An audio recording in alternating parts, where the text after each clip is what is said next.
Hi అండి. ఈరోజు నేను మీకు పాతకాలం నాటి బలమైన అల్పాహారం ఆవిరికుడుం చూపించబోతున్నానండి. ఈ ఆవిరికుడుం ఆరోగ్యానికి చాలా చాలా మంచిదండి. ముఖ్యంగా ఆడవారికి నడుంకి బలం చేకూరుస్తుంది. అలాగే కాస్త వీక్గా ఉన్న పసిపిల్లలు ఉంటారు కదా, వాళ్ళకి రెగ్యులర్గా పెట్టి చూడండి, మంచి ఇమ్యూనిటీని ఇస్తుంది. మరి ఈ ఆవిరికుడుం చేసుకోవడానికి ముందు ఒక బౌల్లోకి 2 కప్పుల వరకు పొట్టుపప్పును వేసుకోనండి. మీరు అసలైన ఆవిరికుడుం తినాలనుకుంటే పొట్టుపప్పుతోనే చేసుకోవాలి. ఇందులోకి తగినన్ని వాటర్ పోసుకుని ఒక నైట్ మొత్తం నానబెట్టుకోండి. మినిమం 8 అవర్స్ అన్న పప్పు అయితే నానాలండి. పొట్టుపప్పు ఎంత ఎక్కువగా నానితే పొట్టు అంత బాగా వస్తుంది తీసుకోవడానికి. నెక్స్ట్ డే ఉదయానికి పప్పు అయితే చక్కగా ఇలా నానిపోయింది. పైన పొట్టు మొత్తం తీసేసుకోండి. అలాగే కంప్లీట్గా పప్పుతో తినలేము ఆవిరికుడుం అనుకున్న వాళ్ళు ఒక పావు కప్పు బియ్యం సపరేట్గా పెట్టుకోండి.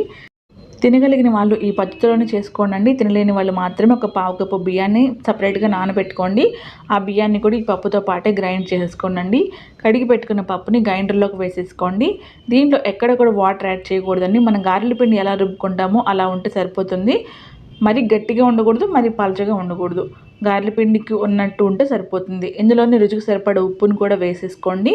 మనకి సాల్ట్లో ఉన్న మాయిశ్చరైజింగ్ అనేది సరిపోతుంది. ఒకవేళ మీరు సాల్ట్ అక్కర్లేదు అనుకున్న వాళ్ళు సాల్ట్ లేకుండానే ఆవిరికుడుం చేసుకోండి. అది ఇంకా మంచిది. పాతకాలం వాళ్ళు సాల్ట్ లేకుండానే ఆవిరికుడుం చేసుకునేవాళ్ళు. తినలేని వాళ్ళు ఉంటారు కాబట్టి నేను సాల్ట్ చూపిస్తున్నానండి. తినగలిగిన వాళ్ళైతే సాల్ట్ లేకుండానే ఆవిరికుడుం చేసుకోండి. పిండి అయితే నలిగిపోయింది. ఒక గిన్నెలోకి తీసేసుకోండి. అలాగే ఈ ఆవిరికుడుం మనం ఆవిరికుడుం అంటాము, చప్పిడి కుడుం అంటాము, వాసన పోలి అని కూడా అంటాం. వాసన కట్టి చేస్తాం కదా, వాసన పోలి అని కూడా అంటామండి.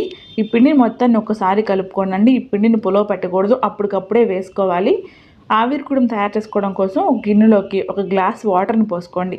ఒక తడి క్లాత్ని కాస్త పలచగా ఉన్నదాన్ని ఈ గిన్నె పైన వేసుకుని వాసన కట్టేయండి, ఆవిరి పోకుండా. లేదు అలా చేసుకోలేము అనుకున్న వాళ్ళ కోసం నేను వేరేగా చూపిస్తున్నాను ఈరోజు. ఈ గిన్నె పైన జల్లెడి గిన్నెని పెట్టుకోండి. ఈ తడి క్లాత్ని ఆ జల్లెడి గిన్నెలోకి వేసుకోండి. ఈ జల్లెడి కూడా మీ కింద గిన్నెకి ఆవిరి పోకుండా అడ్జస్ట్ అయ్యేలా ఉండాలి. అలా లేనట్లయితే మీరు వాటర్ పోసుకున్న గిన్నె కొంచెం పెద్ద సైజు గిన్నెని తీసుకోండి. ఆ గిన్నె పైన తడి క్లాత్ వేసుకుని గట్టిగా దారం కట్టండి. దారం కట్టిన తర్వాత ఆ క్లాత్ పైన నేను చూపిస్తున్నాను కదా, పిండి వేస్తున్నాను, అలా పిండిని వేసుకుని పైన మూతతో క్లోజ్ చేసుకోవాలండి. క్లోజ్ చేసుకుని డైరెక్ట్గా గిన్నె పెట్టుకుని ఉడికించుకోవచ్చు. నేను జల్లెడలో చూపిస్తున్నాను కాబట్టి ఇలా నీట్గా అడ్జస్ట్ చేసుకున్నాక 4 పక్కల నుంచి క్లాత్ని క్లోజ్ చేయండి. క్లోజ్ చేసుకున్న తర్వాత స్టవ్ ఆన్ చేసుకుని ముందు వాటర్ పోసుకునే గిన్నెని పెట్టుకోండి. ఆ గిన్నె పైన మనం రెడీ చేసుకుని పెట్టుకున్న జల్లెడిని పెట్టి పైనుంచి మూత పెట్టుకోండి. ఆవిరి అసలు పోకుండా ఉండాలండి. ఆవిరి ఎటు పోకుండా ఉన్న గిన్నెలు చూసుకుని పెట్టుకోండి. ఒక 5 నుంచి 10 నిమిషాల పాటు మీడియం మంట మీద ఉడికించుకుంటే సరిపోతుందండి. మన ఇడ్లీ ఉడికినంత టైంలో ఆవిరికుడుం రెడీ అయిపోతుంది. చేసుకోవడం చాలా సింపుల్, టేస్ట్ చాలా బాగుంటుంది. పోషకాలు కూడా అలాగే ఉంటాయండి. మన శరీరం ఉక్కులాగా తయారవుతుంది. రెగ్యులర్గా కాకపోయినా వారానికి 1-2 సార్లు అయినా తీసుకోవడానికి ట్రై చేయండి. చాలా చాలా మంచిది. పసిపిల్లల నుంచి ముసలాళ్ళ వరకు ఎవరైనా తీసుకోవచ్చండి. Very very healthy traditional recipe. చూసారు కదా, ఆవిరికుడుం అయితే చక్కగా రెడీ అయిపోయింది. ప్లేట్లోకి టర్న్ చేసేసుకోండి. వేడి వేడి నెయ్యితో వేడిగానే తినాలండి.